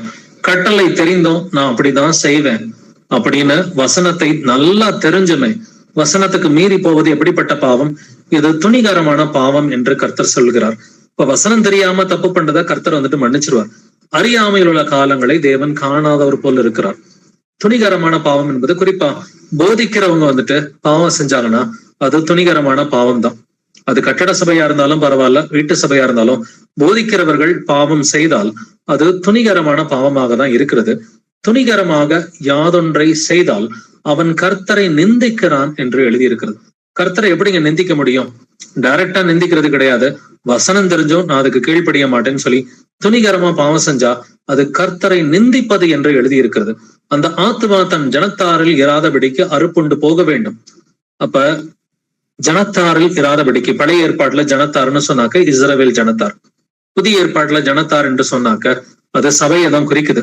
அப்ப சபைக்குள்ளும் ஒருவர் துணிகரமாக பாவம் செய்தால் சபையில் இராதபடிக்கு கர்த்தர் வந்துட்டு அவர் களை பிடுங்குகிறவராய் இருக்கிறார். 31வது வசனத்துல அவன் கர்த்தரின் வார்த்தையை அசட்டை பண்ணி, யாருடைய வார்த்தைய? நல்ல கர்த்தருடைய வார்த்தை தெரியும், இருந்தாலும் துணிகரமா நான் பாவம் செய்வேன்னு சொன்னாக்க அது கர்த்தரை நிந்திப்பது என்று வேதம் சொல்கிறது. அவன் கர்த்தரின் வார்த்தையை அசட்டை பண்ணி அவர் கற்பனையை மீறினபடினால் அந்த ஆத்மா அறுப்புண்டு போக வேண்டும். அவன் அக்கிரமம் அவன் மேல் இருக்கும். இதுக்கு வேற யாருமே காரணம் கிடையாதுன்னு கர்த்தர் சொல்றார். இப்ப வசனத்தை தெரியாம தப்பு பண்றதுன்றது பரவாயில்ல, கர்த்தர் மன்னிப்பார். அறியாமல் உள்ள காலங்களை கர்த்தர் மன்னிப்பார். வசனம் தெரிஞ்சு தப்பு பண்ணாக்க அது துணிகர பாவம், கர்த்தரை நிந்திப்பது, கர்த்தரை அசட்டை செய்வது என்கிற அளவுக்கு கர்த்தர் கடினமாகத்தான் வந்துட்டு தண்டனை இருக்கும்னு சொல்லி சொல்றார். அப்ப இவ்வளவு பெரிதான ரட்சிப்பை குறித்து யாராவது ஒரு ஆத்மா கவலையற்று இருந்தாக்க தண்டனைக்கு தப்பிக்க முடியாதுன்னு சொல்லி சொல்றார். வாசிக்கலாம். 1 பேதுரு 4ஆம் அதிகாரம் 17ஆம் வசனம். 1 Peter 4:17. நியாயத்தீர்ப்பு தேவனுடைய வீட்டிலே துவக்கும் காலமாய் இருக்கிறது. முந்தி நம்மிடத்திலே அது துவக்கினால் தேவனுடைய சுவிசேஷத்திற்கு கீழ்ப்படியாதவர்களின் முடிவு என்னமாயிருக்கும்? ஆமென். நியாய தீர்ப்பு எங்கிருந்து தொடங்கும்? தேவனுடைய வீட்டிலே துவங்கும் காலமாய் இருக்கிறது. சோ தேவனுடைய வீடுன்னு சொல்லி பேதுரு அந்த காலத்துல 2000 வருஷத்துக்கு முன்னாடி சொன்னது யூதர்களை தான் வந்துட்டு சொல்றார். யூதர்கள் மத்தியில இருந்துதான் நியாய தீர்ப்பு தொடங்கும் அப்படின்னு பேதுரு சொன்னது. அது கிபி 70 நிறைவேறியது. கிபி 70 வந்துட்டு ஆலயம் இடிக்கப்பட்டது. தேவாலயம் ஒரே ஒரு தேவாலயம் தான் இருந்துச்சு. அந்த ஒரு தேவாலயம் இடிக்கப்பட்டது. இன்று வரைக்கும் தேவாலயம் கட்ட முடியல. யூதர்களில் அநேகர் கொல்லப்பட்டார்கள். 3/2 பங்கு யூதர்கள் வந்துட்டு அந்நாட்களிலே கொல்லப்பட்டார்கள். அப்ப நியாய தீர்ப்பு தேவனுடைய வீட்டிலேயே வந்துட்டு துவங்குச்சு அப்படின்னு சொன்னாக்க தேவனுடைய சுவிசேஷத்திற்கு கீழ்ப்படியாதவர்களின் முடிவு என்னமா இருக்கும்? கீழ்ப்படியாதவர்கள்னா யாருங்க? இது புறஜாதிகள் கிடையாதுங்க. சுவிசேஷம் நல்லா தெரிஞ்சோம் சுவிசேஷத்துக்கு கீழ்ப்படியாதவங்களதான் இங்க கர்த்தர் எழுதி இருக்கிறார். அப்ப யூதர்களுக்கே இந்த நிலைமைனாக்க புதிய ஏற்பாடு நல்லா தெரிஞ்சு அதுக்கு நான் கீழ்ப்படிய மாட்டேன்னு சொல்ற கிறிஸ்தவர்களுடைய நிலை என்னவாக இருக்கும்? அது ரொம்ப கவலைக்கிடமாக தான் இருக்கும். யூதர்களுடைய நிலைமையை காட்டிலும் கீழ்ப்படியாத கிறிஸ்தவர்களுடைய நிலைமை ரொம்ப கடினம். நான் யூதர்களுக்கு புதிய ஏற்பாடு கொடுக்கப்பட்டாலும் அவங்க அதை வந்துட்டு பெருசா ஏத்துக்கல. புதிய ஏற்பாடு எல்லாருக்குமே கர்த்தர் கொடுத்திருக்கிறாரு. பட் அவங்க இந்நாள் வரைக்கும் அதை ஏத்துக்காம வாசிக்காம இருக்கிறாங்க. நான் புதிய ஏற்பாடை நல்லா வாசிச்சுட்டு அதுக்கு கீழ்ப்படியாதவர்களுடைய நிலைமை வந்துட்டு என்னவா இருக்குன்றதை யோசிச்சு பாருங்க. பட் அந்த நிலைமை என்னவா இருக்குன்றத கர்த்தர் இன்னொரு வசனத்துல சொல்றாரு. 2 தெசலோனிக்கேயர் 1 அதிகாரம் 7 முதல் 8 வசனங்களை வாசிக்கலாம். 2 Thessalonians chapter 1 verses 7 to 8. தேவனை அறியாதவர்களுக்கும் நம்முடைய கர்த்தராகிய இயேசு கிறிஸ்துவின் சுவிசேஷத்திற்கு கீழ்ப்படியாதவர்களுக்கும் நீதியுள்ள ஆக்கினையை செலுத்தும்படிக்கு கர்த்தராகிய இயேசு தமது வல்லமையின் தூதரோடும் ஜுவாலித்து எரிகிற அக்கினையோடும் வானத்தில் இருந்து வெளிப்படும் போது அப்படியாகும். ஆமென். தேவனை அறியாதவர்களுக்கும் நம்முடைய கர்த்தராகிய இயேசு கிறிஸ்துவின் சுவிசேஷத்திற்கு கீழ்ப்படியாதவர்களுக்கும் என்ன கிடைக்குமா? நீதி உள்ள ஆக்கினையை செலுத்தும்படிதான் கர்த்தராகிய இயேசு கிறிஸ்து தமது வல்லமையின் தூதரோடும் ஜுவாலித்து எரிகிற அக்கினியோடும் வானத்திலிருந்து வெளிப்படுகிறார் என்று எழுதியிருக்கிறது. அப்ப யார் யாருக்கு தண்டனை கொடுக்கிறாரு? தேவனை அறியாதவர்களுக்கு ஒரு தண்டனை இருக்குது. இது புறஜாதிகள்னு நம்ம எடுத்துக்கலாம். நம்முடைய கர்த்தராகிய இயேசு கிறிஸ்துவின் சுவிசேஷத்திற்கு கீழ்ப்படியாதவர்கள், இது யாரு? பின்வாங்கி போன கிறிஸ்தவர்கள். இந்த பின்வாங்கி போன கிறிஸ்தவர்கள், பின்வாங்கி போன போதகர்கள், இவங்களுக்கு என்ன கிடைக்குமா? நீதியுள்ள ஆக்கினையை கர்த்தர் செலுத்தும்படிக்குதான் இரண்டாம் வருகையிலே கர்த்தராகிய இயேசு கிறிஸ்து தமது வல்லமையின் தூதரோடும் ஜுவாலித்து எரிகிற அக்கினியோட வானத்திலிருந்து வெளிப்படுவார். அப்ப அவர் அக்கினியோட தான் இந்த பூமிக்கு வருகிறார் என்று வேதம் சொல்கிறது. யாரை தண்டிக்கிறதுக்கு? கீழ்ப்படியாத கிறிஸ்தவர்களை தண்டிக்கிறதுக்கு வராரு. அதனாலதான் கர்த்தர் சொல்றாரு, நீங்கள் கேட்டவைகளை குறித்து நீங்கள் மிகவும் எச்சரிக்கையா இருங்கள், கேட்ட வசனங்களை குறித்து விட்டு விலகாதபடிக்கு மிகவும் எச்சரிக்கையாக இருங்கள் என்று கர்த்தர் நம்ம எச்சரிக்கிறார். நான் அதிகமா கொடுக்கப்பட்டவங்கள்ட்ட தான் அதிகமா கேள்விகளை கேட்பேன்னு கர்த்தர் சொல்றார். வாசிக்கலாம் லூக்கா 12ஆம் அதிகாரம் வசனங்கள் 47 முதல் 48 வரைக்கும். Look chapter 12 verses 47 to 48. தன் எஜமானுடைய சித்தத்தை அறிந்தும் ஆயத்தமாயிராமலும் அவனுடைய சித்தத்தின்படி செய்யாமலும் இருந்த ஊழியக்காரன் அநேக அடிகள் அடிக்கப்படுவான். அறியாதவனாயிருந்து அடிகளுக்கு ஏதுவானவைகளை செய்தவனோ சில அடிகள் அடிக்கப்படுவான். எவனிடத்தில் அதிகம் கொடுக்கப்படுகிறதோ அவனிடத்தில் அதிகம் கேட்கப்படும். மனுஷர் எவனிடத்தில் அதிகமாய் ஒப்புவிக்கிறார்களோ அவனிடத்தில் அதிகமாய் கேட்பார்கள். ஆமென். தன் எஜமானுடைய சித்தத்தை அறிந்தும் ஆயத்தமாயிராமலும் அவனுடைய சித்தத்தின்படி செய்யாமலும் இருந்த ஊழியக்காரன் அநேக அடிகள் அடிக்கப்படுவான்னு கர்த்தர் சொல்றார். அப்ப சித்தம் தெரியாம தப்பு பண்றவங்களுக்கு ஒன்னும் பிரச்சனை இல்லை, கொஞ்சம் அடிதான் கிடைக்கும். ஆனா சித்தம் தெரிந்து கீழ்ப்படியாதவங்களுக்கு அநேக அடிகள் அடிக்கப்படும்னு கர்த்தர் சொல்றார். குறிப்பா நம்மளை போன்ற வீட்டு சபையில இருக்கிறவங்களுக்கு அதிக வெளிப்பாடுகளை கர்த்தர் கொடுத்திருக்கிறார். அப்ப இங்க இருக்கிற சீஷர்களுக்கும் அதிக ஒரு ரெஸ்பான்சிபிலிட்டி உண்டு. இங்க போதிக்கிறவங்களுக்கும் ஒரு பெரிய ரெஸ்பான்சிபிலிட்டி கர்த்தர் கொடுத்திருக்கிறார். அறியாதவனா இருந்து அடிகளுக்கு ஏதுவானவைகளை செய்தவனும் சில அடிகள் அடிக்கப்படுவான். ரெண்டு பேருக்குமே அடி உண்டு. கீழ்ப்படியாத, சித்தம் தெரிஞ்சும் கீழ்ப்படியாதவங்களுக்கும் அடி உண்டு, சித்தம் தெரியாம கீழ்ப்படியாதவங்களுக்கு அடி உண்டு. சோ கீழ்ப்படியாத எல்லாருக்குமே அடி உண்டு. ஆனா சித்தத்தை தெரிந்தும் கீழ்ப்படியாதவர்கள் அநேக அடிகள் அடிக்கப்படுவார்கள் என்று கர்த்தர் எச்சரிக்கிறார். இப்ப நம்ம எல்லோருக்குமே கர்த்தர் தம்முடைய சித்தத்தை வெளிப்படுத்தி இருக்கிறார். அவருடைய வருகைக்குரிய காரியங்களை நிறையவே வெளிப்படுத்தி இருக்கிறார். அப்படின்னா பின்வாங்குவது நமக்கு ஆப்ஷன் கிடையாது, சாய்ஸ் கிடையாது. நமக்கு ஒரே ஆப்ஷன், ஒரே சாய்ஸ், நித்திய ஜீவன் ஒண்ணுதான். நித்திய ஜீவனுக்கு கீழ்ப்படுகிற பிள்ளைகளா, பாவங்களை விட்டு ஓய்ந்த பிள்ளைகளா, பரிசுத்தம் உள்ளவர்களா, நித்திய ஜீவ பாதையில நடக்கிறது ஒண்ணுதான் நமக்கு ஒரே ஆப்ஷனா இருக்கிறது. வாசிக்கலாம் எபிரேயர் 12:25. Hebrews 12:25. பேசுகிறவருக்கு நீங்கள் செவி கொடுக்க மாட்டோம் என்று விலகாதபடி எச்சரிக்கையா இருங்கள். ஏனெனில் பூமியிலே பேசினவருக்கு செவி கொடுக்க மாட்டோம் என்று விலகினவர்கள் தப்பி போகாமல் இருக்க, பரலோகத்திலிருந்து பேசுகிறவரை நாம் விட்டு விலகினால் எப்படி தப்பி போவோம்? ஆமென். பேசுகிறவருக்கு நீங்கள் செவி கொடுக்க மாட்டோம் என்று விலகாதபடி எச்சரிக்கையாருங்கள். ஏன்னா பேசுகிறவர் யார்? ஆவியானவர் தான் பேசுறார். பேசுகிறவர்கள் நீங்கள் அல்ல, பிதாவின் ஆவியானவரே உங்களிலிருந்து பேசுகிறார் என்று எழுதி இருக்கிறது. அப்ப ஆவியானவர் பேசுகிறத அதுக்கு நம்ம செவி கொடுக்க மாட்டோம் என்று சொல்லக்கூடாது. விலகாதபடிக்கு எச்சரிக்கையார்கள். ஏனெனில் பேசுகிறவர் பரிசுத்த ஆவியானவர் என்று வேதம் சொல்கிறது. வாசிக்கலாம் யூதா 1:5. Jude 1:5. நீங்கள் முன்னமே அறிந்திருந்தாலும் நான் உங்களுக்கு நினைப்பூட்ட விரும்புகிறது என்னவெனில், கர்த்தர் தமது ஜனத்தை எகிப்து தேசத்தில் இருந்து வர பண்ணி ரட்சித்து பின்பு விசுவாசியாதவர்களை அழித்தார். ஆமென். இது நம்ம எல்லோருமே கவனிக்க வேண்டிய வசனங்கள் பிரதர்ஸ் அண்ட் சிஸ்டர்ஸ். கர்த்தர் தமது ஜனத்தை எகிப்து தேசத்திலிருந்து வர பண்ணி ரட்சித்து பின்பு விசுவாசியாதவர்களை அழித்தார். எப்பங்க அழிக்கிறாரு? முதல்ல ரட்சிக்கிறாரு, பின்பு அழிக்கிறார். சோ ரட்சித்த ஜனங்களில் ஒரு கூட்டத்தை கர்த்தர் அழிக்கிறார். சோ எகிப்துல அடிமைகளா இருந்த இஸ்ரவேல் ஜனங்களை எல்லாரையுமே விடுவிச்சுதான் கூட்டிட்டு வர்றார். எல்லாரையுமே விடுவிச்சு கூப்பிட்டு அங்க வனாந்தரத்துல ஒரு டெஸ்ட் வைக்கிறார். வனாந்தரத்துல டெஸ்ட்ல ஃபெயிலா போன எல்லாருமே கர்த்தர் அழிச்சிட்டார். சோ முதல்ல கர்த்தர் விடுவிப்பாரு, ரெண்டாவது டெஸ்ட் வைப்பாரு. டெஸ்ட்ல ஃபெயிலா போறவங்கள கர்த்தர் அழிச்சிருவாருன்னு சொல்லி வேதம் சொல்கிறது. இன்னைக்கு எகிப்துல இருந்து அநேகரை விடுதலை செய்தது போல நம்மையும் கள்ள சபைகளிலிருந்து கர்த்தர் விடுவித்திருக்கிறார். கர்த்தர் நல்லவர். எப்படி எகிப்துல இருந்து அவர்கள் விடுவிக்கப்பட்டார்களோ, நாமளும் எகிப்தாகிய கள்ள சபைகளிலிருந்து, கள்ள போதர்களிடமிருந்து நாமும் விடுவிக்கப்பட்டிருக்கிறோம். பார்வோன் விடமாட்டேன்னு சொன்னோம். அதே போலதான் இன்று அநேக கள்ள போதர்களும் ஆத்மாக்களை விடமாட்டோம் என்று சொல்கிறார்கள். ஆனா கர்த்தருடைய கிருபையினால விடுவிக்கப்பட்டவர்களாய் நாம் இருக்கிறோம். நாம் வனாந்தர வாழ்க்கை என்று ஒன்று இருக்கிறது. நம்மள பல பேர் அங்கீகரிக்க மாட்டாங்க. உங்களுடைய சொந்தக்காரங்களோ, நண்பர்களோ, சுத்தி இருக்கிறவங்களோ உங்களோட உண்மை கிறிஸ்தவர்கள் என்று அவர்கள் அங்கீகரிக்க மாட்டாங்க. இந்த டெஸ்ட்ல வந்துட்டு பாஸ் பண்றபடி நாம ஜாக்கிரதையா இருக்கணும். இல்ல கோரா கீழ்ப்படியில, வனாந்தரத்துல யாரு கீழ்ப்படியில, மோசே எதிர்த்த கோரா வந்துட்டு கீழ்ப்படியில, கோரா பின்னாடி போறேன் அப்படின்னு சொல்லிட்டு போனாக்க அவர்கள் எல்லோரும் அழிக்கப்பட்டார்கள் என்பதை பார்க்கிறோம். கர்த்தருக்கு முன்பாக முறுமுறுத்தவர்கள் எல்லோரும் இவர்கள் அழிக்கப்பட்டார்கள். எனக்கு தண்ணி இல்லை, எனக்கு சாப்பாடு இல்லை அப்படின்னு சொல்லி, எனக்கு நான் வெஜிடேரியன் இல்லைன்னு சொல்லி அவர்கள் பெருந்தண்டியினால பாரமடைந்த எல்லோருமே அழிக்கப்பட்டார்கள். நாங்க கானான் தேசத்துக்குள்ளார நுழைய மாட்டோம்னு சொல்லி முரட்டாட்டம் செய்தவர்களை கர்த்தர் அழித்தார். அவர் முதல்ல ரட்சிக்கிறாரு, ரெண்டாவது அழிக்கிறார். சோ நமக்கும் அதே ஒரு ரூலை தான் கர்த்தர் வச்சிருக்கிறார்.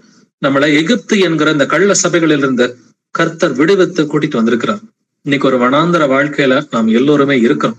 இந்த வனாந்தர வாழ்க்கையில வந்துட்டு கர்த்தருக்கு உண்மையா இருக்கிற அந்த காலேபை போல, யோசுவாவை போல இருந்தாக்க இயேசு கிறிஸ்து வரும் பொழுது நித்திய ஜீவன் என்கிற பரம காணானுக்குள்ளர பிரவேசிக்கிற பிள்ளைகளா இருப்போம்.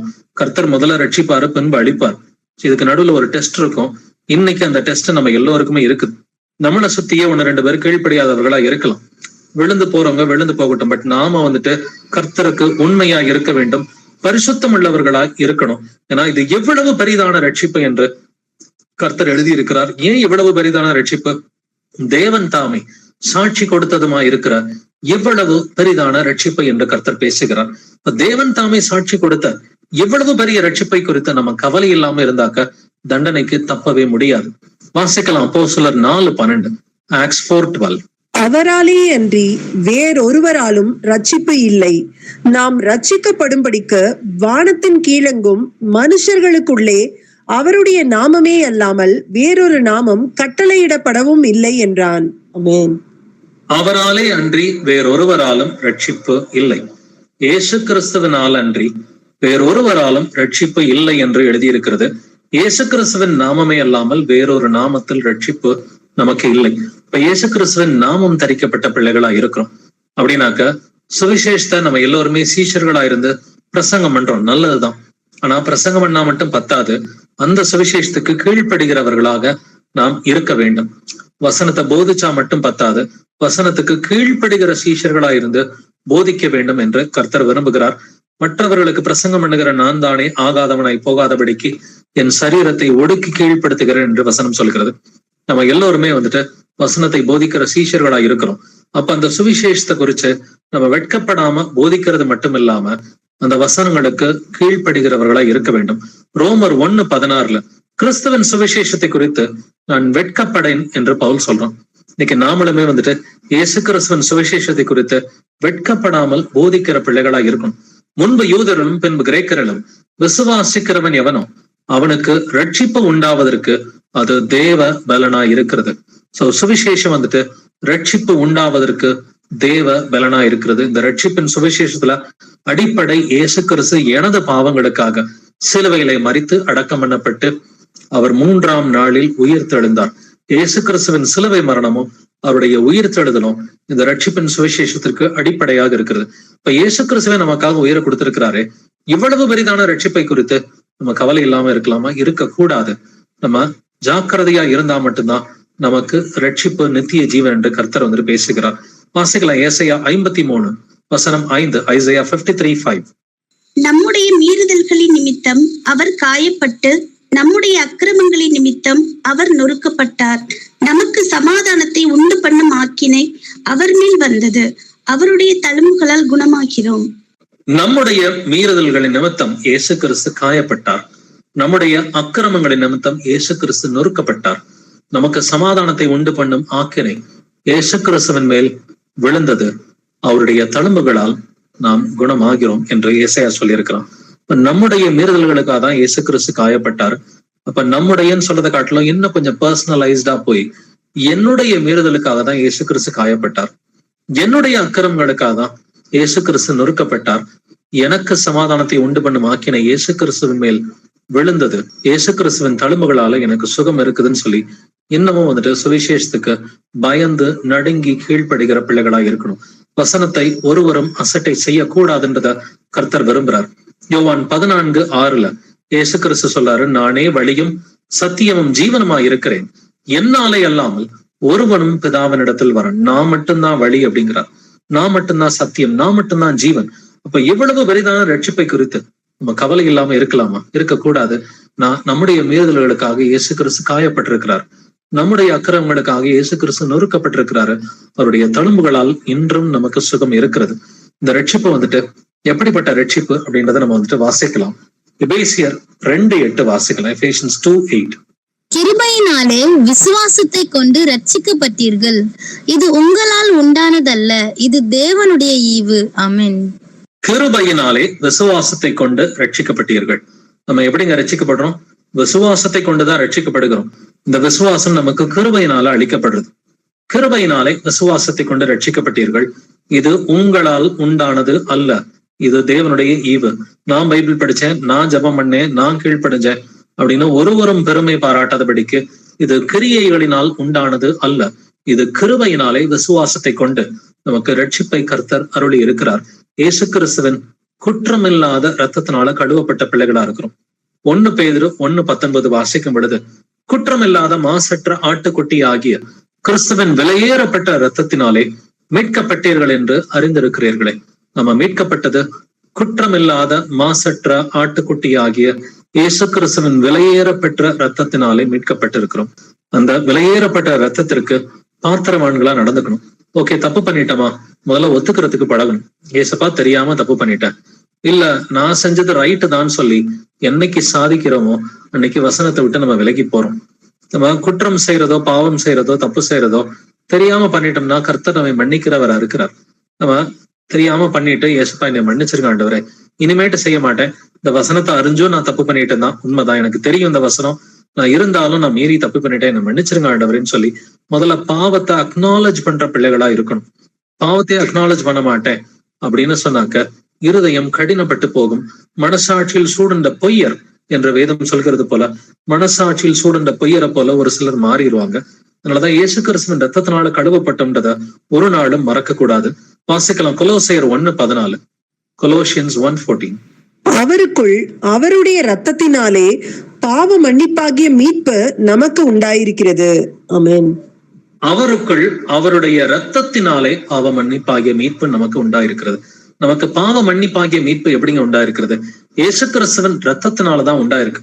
அதனாலதான் தேவன் தாமே சாட்சி கொடுத்ததுமா இருக்கிற எவ்வளவு பெரிதான ரட்சிப்பை குறித்து நாம் கவலையற்ற இருப்போமானால் தண்டனைக்கு தப்பவே முடியாது. அப்ப இது மகா பெரிய ரட்சிப்பு. இதற்கு தேவன் தாமே சாட்சி கொடுத்திருக்கிறார் அப்படின்றத வாசிக்கிறோம். அப்போஸ்தலர் 2ஆம் அதிகாரம் 22வது வசனத்துல பெந்தெகோஸ்தே நாளன்று பேதுரு பிரசங்கம் பண்றப்ப பேதுரு சொல்றான், நசரேயனாகிய இயேசுவை கொண்டு தேவன் உங்களுக்குள்ளே பலத்த செய்கைகளையும் அற்புதங்களையும் அடையாளங்களையும் நடப்பித்து அவைகளினாலே அவரை உங்களுக்கு வெளிப்படுத்தினார். அப்ப பிதாவானவர் இயேசுவை எப்படி வந்துட்டு இஸ்ரவேலருக்கு வெளிப்படுத்தினார்? இயேசு கிறிஸ்துவை கொண்டு தேவன் உங்களுக்குள்ளே செய்த பலத்த செய்கைகளையும் அற்புதங்களையும் அடையாளங்களையும், பெரிய அற்புதங்கள் அடையாளங்கள் இது எல்லாமே இயேசு கிறிஸ்து பண்ணினாரு. அதன் மூலமா இயேசு கிறிஸ்து மேசியா, அவர் வந்துட்டு ரட்சகர், ஜீவனுள்ள தேவனுடைய குமாரன் என்பதை இஸ்ரவேல் மக்களுக்கு தேவன் தாமே வெளிப்படுத்தினார். அதே மாதிரி இந்த கடைசி நாட்களிலையும் அடையாளங்களினாலும் அற்புதங்களினாலும் பலவிதமான பலத்த செய்கைகளினாலும் தம்முடைய சித்தத்தின்படி பகிர்ந்து கொடுத்த பரிசுத்தாவின் வரங்களினாலும் தேவன் தாமே சாட்சி கொடுத்ததுமாயிருக்கிறார். இவ்வளவு பெரிதான ரட்சிப்பை குறித்து நம்ம கவலை இல்லாம இருக்க முடியாதுங்க. கவலை இல்லாம இருந்தாக்க யாராவது ஒருத்தர் கவலை இல்லாம இருந்தாங்கன்னா தண்டனைக்கு தப்பிக்க முடியாது. வாசிக்கலாம். மார்க் 16:20. மார்க் 16:20. அவர்கள் புறப்பட்டு போய் எங்கும் பிரசங்கம் பண்ணினார்கள். கர்த்தர் அவர்களுடனே கூட கிரியை நடப்பித்து அவர்களால் நடந்த அடையாளங்களினாலே வசனத்தை உறுதிப்படுத்தினார். ஆமென். அவர்கள் புறப்பட்டு போய் எங்கும் பிரசங்கம் பண்ணினார்கள். கர்த்தர் அவர்களுடனே கூட கிரியை நடப்பித்து அவர்களால் நடந்த அடையாளங்களினாலே வசனத்தை உறுதிப்படுத்தினார். இது யாருனாலங்க இந்த அற்புதங்கள் அடையாளங்கள் நடந்துச்சு? சீஷர்களால, விசுவாசிகளால அற்புதங்களும் அடையாளங்களும் நடந்துச்சு. இன்னைக்குமே நம்மை கொண்டு கர்த்தர் அநேக அற்புதங்களையும் அடையாளங்களையும் செய்கிறார். இன்றைக்குமே அவருடைய கிருபை உள்ள வசனங்களுக்கு சாட்சியாக அவர் இயேசு கிறிஸ்துவின் நாமத்தினாலே ஆவியானவர் அற்புதங்களையும் அடையாளங்களையும் செய்து கொடுத்து அவர் தம்முடைய ரட்சிப்பின் சுவிசேஷத்திற்கு கர்த்தர் தாமே சாட்சி கொடுக்கிறவரா இருக்கிறார். கர்த்தர் தாமே சாட்சி கொடுத்திருக்கிற இந்த சுவிசேஷத்தை நம்ம கவனிக்கணும். இந்த ரட்சிப்பை குறித்து ஜாக்கிரதையாக இருக்கணும் அப்படின்னு சொல்லி கர்த்தர் விரும்புகிறார். வாசிக்கலாம். அப்போஸ்தலர் 14:3. ஆக்ட்ஸ் 14:3. அவர்கள் அங்கே அநேக நாள் சஞ்சரித்து கர்த்தரை முன்னிட்டு தைரியம் உள்ளவர்களாய் போதகம் பண்ணினார்கள். அவர் தமது கிருபையுள்ள வசனத்திற்கு சாட்சியாக அடையாளங்களும் அற்புதங்களும் அவர்கள் கைகளால் செய்யப்படும்படி அனுக்கிரகம் பண்ணினார். ஆமென். அவர் தமது கிருபையுள்ள வசனத்திற்கு சாட்சியாக அடையாளங்களும் அற்புதங்களும் அவர்கள் கைகளால் செய்யும்படி அனுக்கிரகம் பண்ணினார். யார் கையால? யாரு சுவிசேஷம் அறிவிக்கிறாங்களோ அவர்கள் கைகளால் அவர் இவ்வளவு அற்புதங்களும் நடக்கும்படி அவர் அனுக்கிரகம் பண்ணினார். எதுக்காக? அவர் தமது கிருபையுள்ள வசனத்திற்கு சாட்சியாக. அவர் தமது கிருபையுள்ள வசனத்தை, சத்திய சுவிசேஷத்தை அறிவிக்கிற சீஷர்களா நம்ம எல்லோருமே இருக்கிறோம். நீங்க கை வச்சு ஜெபம் பண்ணா அற்புதம் அடையாளம் நடக்குங்க. நீங்க கை வச்சு ஜெபிக்கும் பொழுது உங்க குடும்பத்துக்கு மட்டும் இல்ல, மற்றவர்களுக்கும் அற்புதம் அடையாளம் நடக்கும். முதல்ல பாவங்களை அறிக்கை செய்ய வேண்டும். இரண்டாவது விசுவாசத்தோட இயேசு கிறிஸ்துவின் நாமத்தை பயன்படுத்தி பேய ஓட்டணும், நோயை குணமாக்கணும். அவருடைய கிருபை உள்ள வசனத்திற்கு எப்பொழுதுமே கர்த்தர் சாட்சி கொடுக்கிறவரா இருக்கிறாருங்க. சோ கர்த்தர் எப்பொழுதுமே சாட்சி கொடுக்கிற தேவனா இருக்கிறார். அப்படின்னாக்க இவ்வளவு அற்புதங்கள் இவ்வளவு அடையாளங்கள் நடக்குதுன்னு சொன்னாக்க இப்படி இந்த ரட்சிப்பை குறித்து நம் கவலையற்றவர்களா இருக்கக்கூடாது. 1 தெசலோனிக்கேயர் 1:5 எங்கள் சுவிசேஷம் உங்களிடத்தில் வசனத்தோடு மாத்திரம் அல்ல, வல்லமையோடும் பரிசுத்த ஆவியோடும் முழு நிச்சயத்தோடும் வந்தது என்று எழுதியிருக்கிறது. அப்ப சுவிசேஷம்ன்றது வெறும் வாயில பிரசங்கம் பண்றது மட்டும் கிடையாதுங்க. சுவிசேஷம்ன்றது வசனம் மட்டும் கிடையாது. வசனத்தோடு மட்டுமல்ல, அது வல்லமையோடு இருக்கணும், அதுதான் சுவிசேஷம். பரிசுத்தாவியோடு இருக்கணும், அதுதான் சுவிசேஷம். முழு நிச்சயத்தோடு இருக்கணும், அதுதான் சுவிசேஷம். சோ இது வசனம் பிளஸ் பிராக்டிக்கலா அற்புதங்கள் அடையாளங்கள் வல்லமை பரிசுத்த ஆவியின் கிருபை ஆவியின் கனி ஆவியின் வரங்களோடு அது முழு நிச்சயத்தோடு வருவதுதான் உண்மை உள்ள சுவிசேஷம் என்று கர்த்தர் பேசுகிறார். அப்ப சுவிசேஷம்ன்றது வெறும் வாயில அறிவிச்சுட்டு வர்றது மட்டும் கிடையாது. வாயில அறிவிக்கணும், அறிவிக்கிறவர் சாட்சியா வாழணும். அறிவிக்கிற சகோதரன் மூலமா இல்ல அறிவிக்கிற சீஷர்கள் மூலமா வல்லமையான பரிசுத்த ஆவியோடு கூடிய அற்புதங்கள் அடையாளத்தோடு நடந்து முழு நிச்சயத்தோடு அறிவிக்கப்படுவதுதான் சுவிசேஷம் என்பதை நாம் உணர்ந்து கொள்ள வேண்டும். வாசிக்கலாம் அப்போஸ்தலர் 5:12. ஆக்ட்ஸ் 5:12. அப்போஸ்தலருடைய கைகளினாலே அநேக அடையாளங்களும் அற்புதங்களும் ஜனங்களுக்குள்ளே செய்யப்பட்டது. எல்லோரும் ஒருமனப்பட்டு சாலமோனுடைய மண்டபத்தில் இருந்தார்கள். ஆமென். அப்போஸ்தலருடைய கைகளினாலே அநேக அடையாளங்களும் அற்புதங்களும் ஜனங்களுக்குள்ளே செய்யப்பட்டது. விசேஷித்த அடையாளங்களை கர்த்தர் செய்தார் அப்படின்னு சொல்லி நம்ம பார்க்கிறோம். பேதுரு நடந்தாலே நிழல் பட்டாலே குணமாச்சான். பவுலனுடைய ஒரு மாலைகளை கொண்டு போனா பிசாசுகள் ஓடியது அப்படிங்கிறத பாக்குறோம். விசேஷித்த அடையாளங்களை கர்த்தர் செய்து இப்படி அடையாளங்களோடும் அற்புதங்களோடும் தேவன் தாமே சாட்சி கொடுத்த ரட்சிப்பை குறித்து நம்ம கவலை இல்லாம இருக்கக்கூடாது. மிகவும் ஜாக்கிரதை உள்ளவர்களா இருக்கணும் அப்படின்றத கர்த்தர் நம்மிடம் விரும்புகிறார். வாசிக்கலாம் வெளிப்படுத்தின விசேஷம் 3:11. ரெவலேஷன் 3:11. இதோ சீக்கிரமாய் வருகிறேன், ஒருவனும் உன் கிரீடத்தை எடுத்துக் கொள்ளாதபடிக்கு உனக்குள்ளதை பற்றி கொண்டிரு. ஆமென். இதோ சீக்கிரமாய் வருகிறேன், ஒருவனும் உன் கிரீடத்தை எடுத்துக் கொள்ளாதபடிக்கு உனக்குள்ளதை பற்றி கொண்டிரு. சீக்கிரமா வரேன், ஜாக்கிரதையாருன்னு கர்த்தர் சொல்றாரு. யாரும் உன்னை கீழே தள்ளிடாதபடிக்கு ரொம்ப ஜாக்கிரதையாருன்னு சொல்லி கர்த்தர் சொல்றாரு. 1 பேதுரு 4:7 எல்லாவற்றிற்கும் முடிவு சமீபமாயிற்று, ஆகையால் தெளிந்த புத்தி உள்ளவர்களா இருந்து ஜெபம் பண்ணுவதற்கு ஜாக்கிரதை உள்ளவர்களா இருங்கள். எல்லாத்துக்குமே முடிவு பக்கத்துல இருக்குதுங்க. ரொம்ப தெளிந்த புத்தி உள்ளவர்களா இருந்து ஜெபம் பண்ணுவதற்கு ஜாக்கிரதை உள்ளவர்களா இருங்கள்.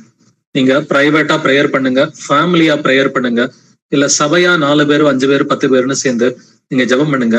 எல்லாவற்றிற்கும் முடிவு சமீபமா இருக்கிறது. உங்களுடைய ரட்சிப்பை இழந்து போகாதபடிக்கு, உங்களுடைய கிரீடத்தை ஒருவரும் எடுத்துக்கொள்ளாதபடிக்கு ஜாக்கிரதையா இருக்க வேண்டும். 2 பேதுரு 3:14 வாசிக்கலாம். 2 Peter 3:14. ஆகையால் பிரியமானவர்களே, இவைகள் வர காத்திருக்கிற நீங்கள் கரையற்றவர்களும் பிழை இல்லாதவர்களுமாய் சமாதானத்தோட அவர் சந்நிதியில் காணப்படும்படி ஜாக்கிரதையாய் இருங்கள். ஆமென். இவைகள் வர காத்திருக்கிற நீங்கள், இந்த கடைசி காலத்துல இயேசு கிறிஸ்துவின் வருகைக்காக, அதற்கு முன் நடக்க போகிற அடையாளங்களுக்காக காத்திருக்கிற நீங்கள் எப்படி இருக்கணுமா? கரையற்றவர்களும் பிழை இல்லாதவர்களுமாய் சமாதானத்தோட கூட அவர் சன்னதியில் காணப்படும்படி ஜாக்கிரதையாயிருங்கள். இன்னைக்கு அநேக வசனங்கள்ல ஜாக்கிரதையாயிருங்கள், எச்சரிக்கையா இருங்கள் என்று கர்த்தர் நம்மை எச்சரிக்கிறவரா இருக்கிறார். யாரும் உன்னுடைய கிரீடத்தை எடுத்துக்க கூடாதுப்பா, நித்திய ஜீவனை எழுந்துராதபடிக்கு ரொம்ப ஜாக்கிரதையாரு. இவங்க கீழ்ப்படியல அவங்க கீழ்ப்படியலன்னு சொல்லி நம்முடைய உறுதியிலிருந்து நாம் விலகி விடாதபடிக்கு எச்சரிக்கையா இருக்க வேண்டும் அப்படின்றதுல மிகவும் ஜாக்கிரதை உள்ளவர்களாய் நாம் இருக்க வேண்டும். வாசிக்கலாம் ரோமர் 12:11. ரோமன்ஸ் 12:11. அசதியாயிராமல் ஜாக்கிரதையாயிருங்கள், ஆவியிலே அனலாயிருங்கள், கர்த்தருக்கு ஊழியம் செய்யுங்கள். ஆமென். அசதியாயிராமல் ஜாக்கிரதையாயிருங்கள், ஆவியிலே அனலாயிருங்கள், கர்த்தருக்கு ஊழியம் செய்யுங்கள் என்று கர்த்தர் நம்மிடம் எதிர்பார்க்கிறார். அசதியா இருக்கக்கூடாது, ஜாக்கிரதையா இருக்கணும். ஆவியில எப்பொழுதுமே அனலா இருக்கணும். ஆவியில சோர்ந்து போயிடாதீங்க. என்ன நடந்தாலும் ஆவியில சோர்ந்து போயிடக்கூடாது. ஏன்னா மனுஷருடைய இருதயம் சோர்ந்து போகும், மனுஷருடைய இருதயம் கரைந்து போகும் அப்படின்னு கர்த்தர் பேசி இருக்கிறார். அவருடைய வருகைக்கு முன்னாடி பூமியின் மேல் வரும் ஆபத்துக்களுக்கு பயந்து மனுஷருடைய இருதயம் சோர்ந்து போகும், கரைந்து போகும். அதனால அசதியாயிராமல் ஜாக்கிரதையாயிருங்கள், ஆவியிலே அனலாயிருங்கள், கர்த்தருக்கு எல்லோருமே ஊழியம் செய்கிறவர்களா இருக்கணும். கடைசியா 2 வசனங்களோடு முடிக்கலாம். 2 பேதுரு 3ஆம் அதிகாரம் வசனங்கள் 17 முதல் 18 வரை வாசிக்கலாம். 2 Peter chapter 3 verses 17. ஆதலால் பிரியமானவர்களே, இவைகளை முன்னமே நீங்கள் அறிந்திருக்கிறபடியால் அக்கிரமக்காரருடைய வஞ்சகத்திலே நீங்கள் இழுப்புண்டு உங்கள் உறுதியிலிருந்து விலகி விழுந்து போகாதபடிக்கு எச்சரிக்கையாயிருந்து நம்முடைய கர்த்தரும் இரட்சகருமாகிய இயேசு கிறிஸ்துவின் கிருபையிலும் அவரை அறிகிற அறிவிலும் வளருங்கள். அவருக்கு இப்பொழுதும் என்றென்றைக்கும் மகிமை உண்டாவதாக. ஆமென். ஆமென்.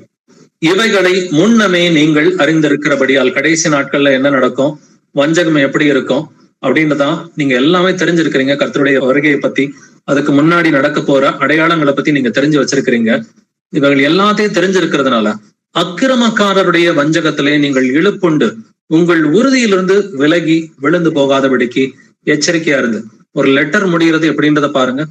ஒரு லெட்டரை முடிக்கிறப்ப அவியானவர் எப்படி முடிக்கிறாரு, அக்கிரமக்காரருடைய வஞ்சகத்திலே நீங்கள் இழுப்புண்டு, அந்த மாயத்திலே வர்ணபாவம் இழுப்புண்டு போனான் என்று சொல்றது போல ஒருத்தருடைய பாவம் இன்னொருத்தரை இழுத்துறாதபடிக்கு ஜாக்கிரதையா இருக்கணும். ஒருத்தருடைய கீழ்ப்படியாமை இன்னொருத்தரை இழுத்துறாதபடிக்கு ரொம்ப ஜாக்கிரதையா இருக்கணும்.